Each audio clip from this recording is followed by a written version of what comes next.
Ainda falando sobre o domínio das bactérias e das árqueas, vamos dar continuidade à nossa terceira aula. Agora vamos falar especificamente das bactérias cianobactérias.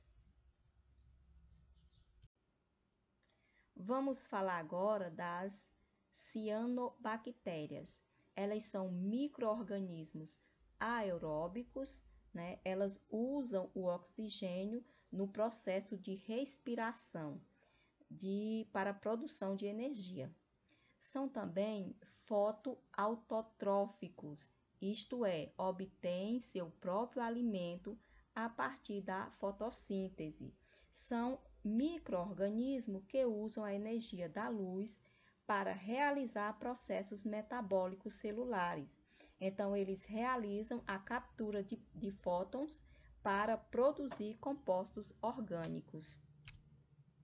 Seus processos vitais requerem somente a água, dióxido de carbono, substâncias inorgânicas e a luz. As cianobactérias surgiram há aproximadamente 3 bilhões de anos na Terra. Essa datação é confirmada a partir de fósseis conhecidos como estromatólitos, que foram formados por esses micro-organismos.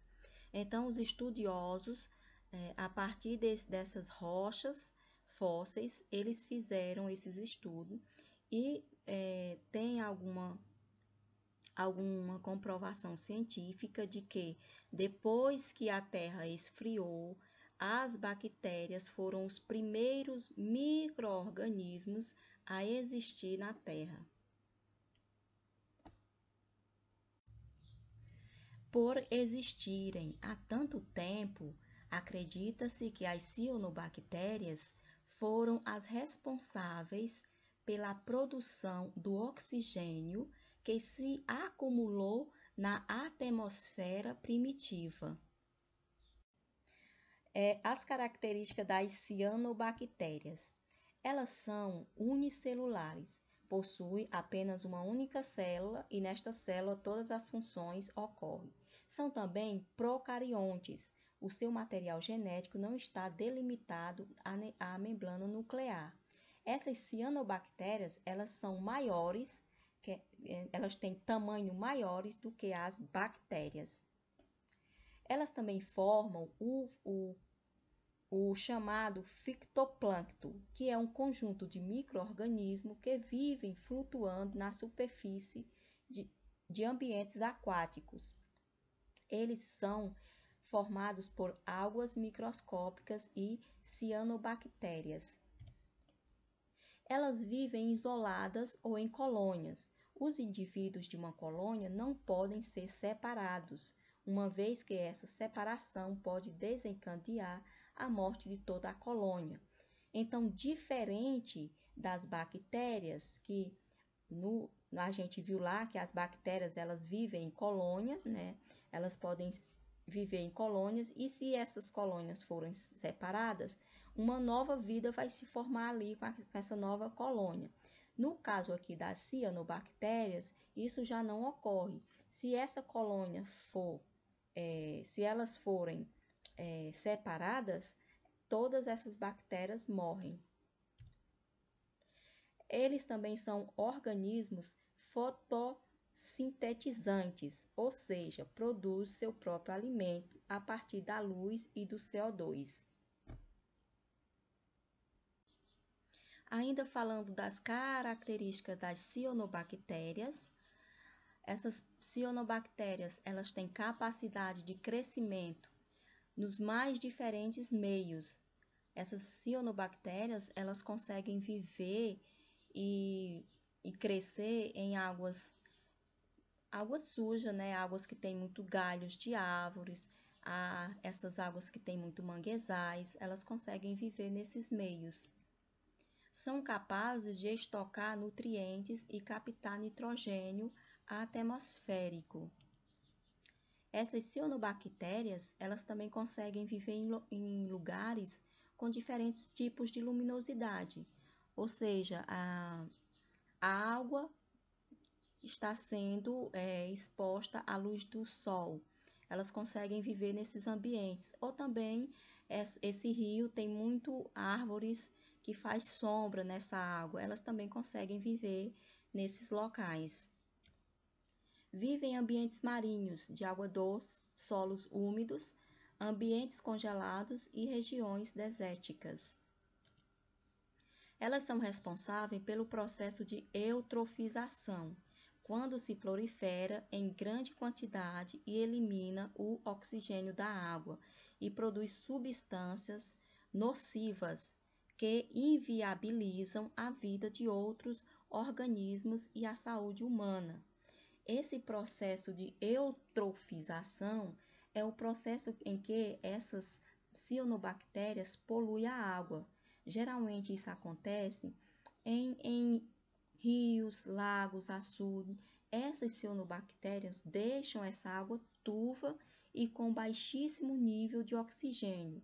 Com isso, provoca a morte de diversas espécies de animais, de plantas e também prejudica a saúde humana. Vamos falar agora da reprodução das cianobactérias. A maioria delas que vivem isoladas realizam a reprodução assexuada e também por divisão binária. Em casos de cianobactérias que formam colônias filamentosas, os filamentos podem se fragmentar e dar origem a outros filamentos geneticamente idênticos. Então, só lembrar mais uma vez que sua reprodução é assexuada e que não há a mistura dos gametas. Também sua divisão é por divisão binária. Uma célula dá origem em mais duas células. E esses filamentos, ou seja, esses pedacinhos de fragmentos, vão dar origem a novas colônias. Vamos falar agora da importância das cianobactérias para a natureza e também para os seres humanos. Elas têm importância, por exemplo, em transformar energia solar em química por meio da fotossíntese. Na verdade, pesquisadores estão pesquisando essa bactéria para a produção dessa energia, mas elas têm o potencial para gerar esse tipo de energia. Como eu falei lá na outra aula, não tem nada conclusivo, não tem nada feito até agora. Tudo é estudo. Apresenta valor econômico nos setores farmacêuticos e agrícolas. A visão da bioeconomia consiste numa economia baseada principalmente em recursos biogênicos produzidos pela ação de organismos vivos. Elas também fixam nitrogênio atmosférico, contribuindo para a fertilidade do solo. Essa fixação biológica é feita pelas bactérias que estão naturalmente no solo. Vamos falar dos impactos que as cianobactérias trazem ao meio ambiente, ao setor econômico e também na saúde humana. Porque a gente viu no slide anterior que assim como ela tem benefícios, né, ela traz sua importância na natureza e para a vida humana, ela também tem seus impactos. No meio ambiente, as cianobactérias fazem o processo de florações. Elas afetam seriamente ecossistemas aquáticos, sufocando e matando peixes e plantas. Elas comprometem a qualidade e segurança da água para animais e pessoas ao liberar cianotoxinas na água. Quando as cianobactérias começam a se desintegrar, elas produzem gostos e odores desagradáveis. Então, quando essa bactéria entra nesse processo de desintegração, quando elas se decompõem na água, né, fica esse aspecto de água suja e também com odores desagradáveis. Imagina, porque ela faz essa floração sufocando e matando peixes e plantas, então a gente pode dizer que essa água fica bem fedida, né? Já no setor econômico, As cianobactérias podem trazer grande perca econômicas para diferentes setores de negócios. Elas causam danos financeiros significantes a setores agriculturais, pesqueiros, tratamentos aquáticos, indústrias turísticas, serviços recreacionais e preços de imóveis em locais perto de água em que elas vivem. Então, todos esses setores são afetados pelas cianobactérias, porque o setor imobiliário, quando ele tem um imóvel próximo a rios, lagos, lagoas, em que esse rio, esse lago está infectada por as cianobactérias, essa imobiliária vai ter dificuldade em vender esse imóvel. Assim também para os setores de pesca e pague, hotel fazenda, então todos eles acabam sendo prejudicados por essas cianobactérias. Os impactos que as cianobactérias fazem na saúde são que elas produzem toxinas que são contidas em suas células. As cianotoxinas são liberadas após a morte da célula, ou se a célula for aberta por um tratamento químico. Essas toxinas podem ser perigosas para humanos, animais, vida aquática e o seu ambiente.